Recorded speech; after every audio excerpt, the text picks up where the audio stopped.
Hey guys, Mr. Riz here to help you out on the second part of the 222. So what we're going to look at is basically color representation here. So when we used in the right context, binary numbers can also represent color. So the most common method is by defining the amount of red, green, or blue required to create the color. So red, green, blue is often referred to as RGB primaries. By giving each primary color 1 byte, or a value range from 0 to 255, or 2 to the 8th power, a variety of other colors and hues can be created. So the following table below shows the RGB values to make common colors. So black would be a 000 of RGB, and white would be 255, 255, 255, just kind of like how light works. All right, red would be 255, 00, and green would be 0, 255, 0, and you can see moving on and so forth. You know, you can make cyan by combining green and blue. You can make magenta by doing red and green, and yellow is red and green. That one I don't get that, but you can see different shades of them. Purple would be like half of red, half of blue, or you can see pink would be a lot of red and some green and some more blue, and gray, you can see half of all each. So the question is, how many bits will each color require having the above RGB encoding mechanism? Well, if each RGB, if each R, G, and B is 1 byte, so we got 3 bytes, each byte contains 8 bits, so 3 times 8 would be 24 bits to make up a single color. Okay, so how do we get images knowing that we can make colors? So just like characters and colors, images are also stored digitally using binary values. There are many ways or formats to represent images in a computing system. These formats can vary in quality and in file size. So one common format is a bitmap image. So a bitmap can be regarded as just basically a grid of pixels. The computing software saves that information about each pixel in the image. For example, consider if we look at this grid here in figure 4 that represents the face using the color here. So we had a bunch of dots here that are either white or brown or tan or green or red. So the data in the file represents this image will include the RGB values for every single pixel in this grid.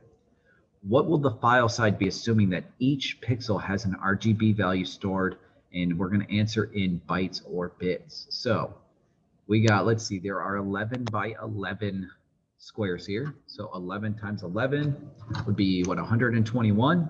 So we got 121 pixels, and each pixel is 24 bits of information. So that should be 2904 bits, or in our case, if we divide that by 8, 121 times 3 would be 363 bytes. All right. So to keep the file, one way to keep the file size to a minimum is to use less color in the image. For example, like a really monochromatic bit can use only 1 bit for each pixel. So a bit value of 1 would be black, or 0 for white. So that's a monochromatic bit. That reduces the file size just greatly. So what would the file above be if figure A was monochromatic, which was either black or white?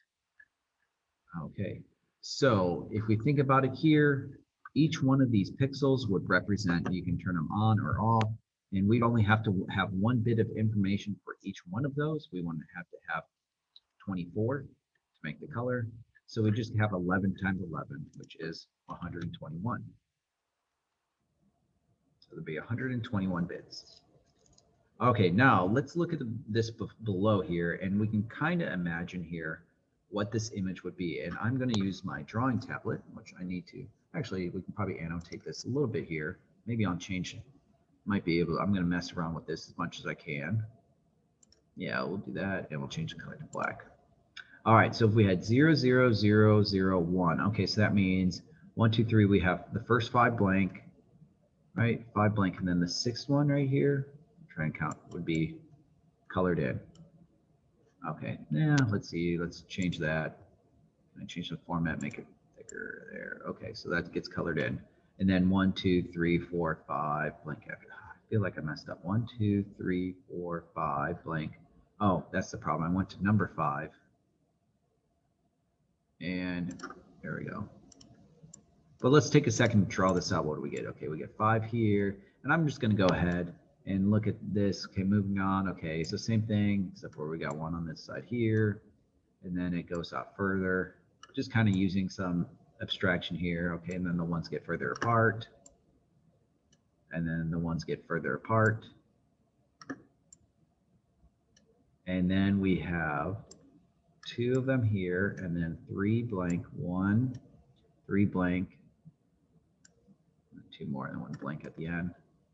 And then we start coming back. Yeah.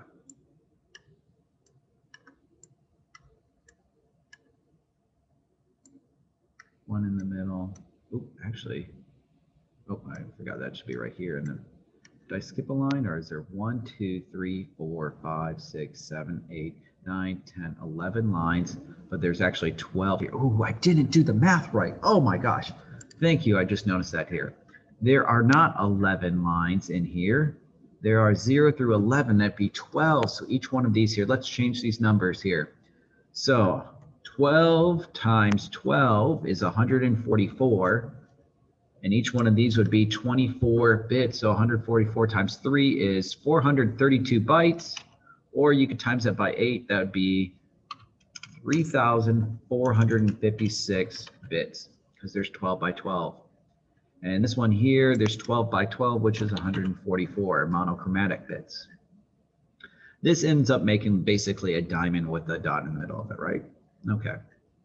So now let's consider basically a 2-bit color screen. So each one has 2 bits. How many unique colors can be represented using 2 bits? So if you can make 2 bits here, each bit can be either 2 bits represents a color, so we have 2 different things that we can make. So blank and blank. Well, we could have a 0, and we can have a 0, or we can have a 0 and a 1, or we can have a 1 and a 0 and a 1 and a 1. So those are our 2-bit systems. So you can have 4 total colors there, and there'd be a 0, 0 color, a 0, 1 color, a 1, 0, and a 1, 1 color. So we got an example here that has 0, 0 equals white, 0, 1 equals red, 1, 0 equals blue, and 1, 1 equals green. And we can go through and try to make the code for all this.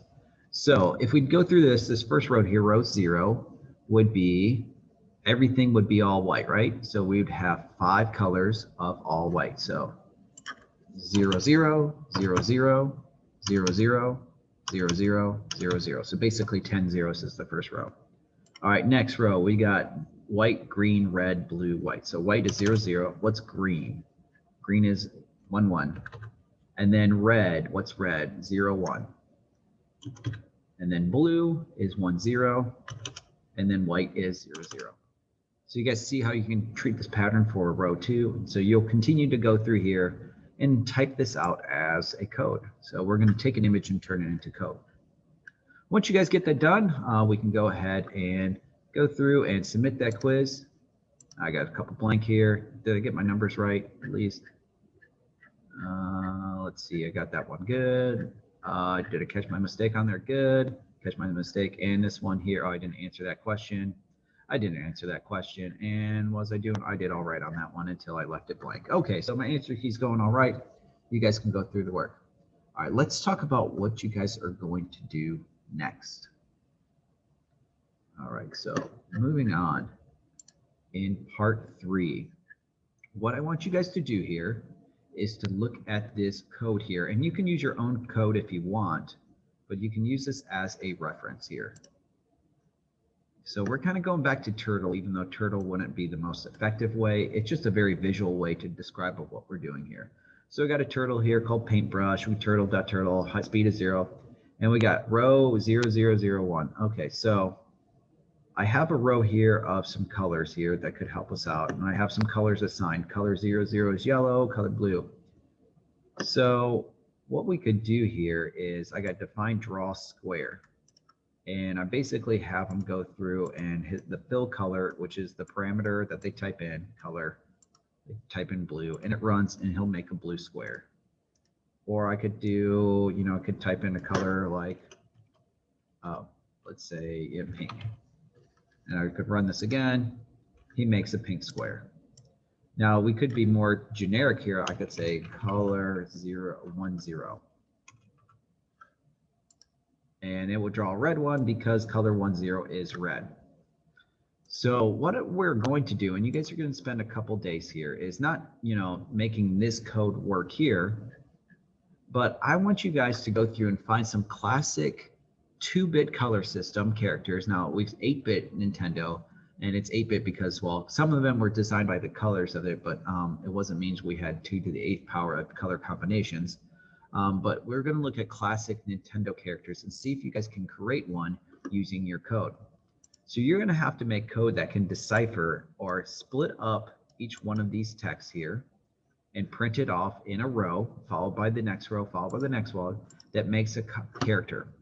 So you might want to look at some of these grids here. Now, if you want to get real fancy, you can try to do a multi-character, but that means you would have to use more than 2-bit. So something like, if I look at this Bulbasaur here, or is this Ivysaur? Apologies to the Pokemon community. But we can see there's a lot of different colors that are represented here. If we have more than 4 colors, we're going to have to increase our bit size. So you won't just be using color 00, you'll have to use 3 digits to represent a color for your code. If you want to take it that step, you can. Now, some other ones you might be looking at here is just like maybe this, well, even this Goomba is a little bit crazy here, but you can probably, run it down a little bit. You got to think about all the colors, like in this really scaled down Ryu here. There's multiple colors represent. We got a tan, we got a black, you got a white, you got red, and then there's even a gray. If you eliminate, and then a brown up here. So if you eliminate one of the colors, you might be okay. Like the scorpion might be all right to make in a 2-bit, or definitely this, we got 5 colors here plus the white on the background. So you might have to go through and try to find some very basic colors, some very basic, like Kirby probably can be done. We have a white background, black outline, light pink, and dark pink. All right, so there's a Kirby that you could make. You'd have to go through and kind of figure out how many pixels each row would represent. Or even something like this, the ghost from Pac-Man. You could even make Pac-Man with a dot. So those are just very simple colors that you will go through. And you're going to make it so the code you'll type in your code for that represents here. You'll add code here that will distinguish, okay, what does the 1 do? What does the 0? So you'll splice up the code as you go through, and then you'll print off squares that move all along the way. So we're going to print this off at the end. So this will spend a couple days on. We'll work the flow with this, but I want to see if you guys can kind of do this on your own. Feel free to collaborate together. So if you have somebody that can make the good code, and then you are the one deciphering, working on the pixels while the other person is building the code to break down the squares, that'd be good. So you can kind of implement or team up together like that if you want. So if somebody goes through and literally writes down or makes a Google Doc of this Pac-Man picture here of what each square pixel. So okay, let's see, this be like 0, 1, 1, 1, 1, 1, 1, 1, 1, 1, all these ones. Okay, and they count how many pixels there would have to be to make that, and then make the code here to represent that. Feel free to do that and collaborate, and then the other person is doing the code that will tell how to move, because you have to move the turtle over some and then go back to the original spot and drop down a row and make another square go over. Okay, so good luck with this assignment. I'm excited to see what you guys can create in a 2-bit or 3-bit system, whatever bit you guys want to do, and that will wrap up section 222. Have a great day, guys. I will see you next time, and I'm excited to see what you guys make.